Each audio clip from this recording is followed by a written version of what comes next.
அனைவருக்கும் வணக்கம்.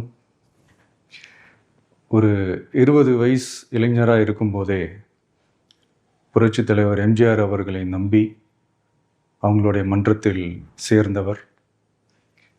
அந்த சின்ன வயசுலேயே எம்எல்ஏ என்ற ஒரு பெரிய பொறுப்பை ஏற்றவர். அதுக்கப்புறம் அவருடைய அந்த பயணத்தில் அந்த இயக்கத்தின் இருபெரும் தலைவர்களுக்கு ஒரு பெரிய நம்பிக்கைக்குரியவராக அரசியல் களத்தில் இருந்தவர். இப்படி 50 வருஷமாக ஒரே இயக்கத்தில் இருந்த அண்ணன் செங்கோட்டையன் அவர்கள் இன்றைக்கி அவங்களுடைய அரசியல் அனுபவமும் அவங்களுடைய அந்த அரசியல் களப்பணியும் நம்மளுடைய தமிழக வெற்றி கழகத்திற்கு ஒரு பெரிய உறுதுணையாக இருக்கும் என்ற நம்பிக்கையுடன் இன்றைக்கி அவங்களுக்கும் அவங்களோட இணைந்து பணியாற்ற நம்மளோடு கைகோர்க்கும் அனைவருக்கும் மக்கள் பணியாற்ற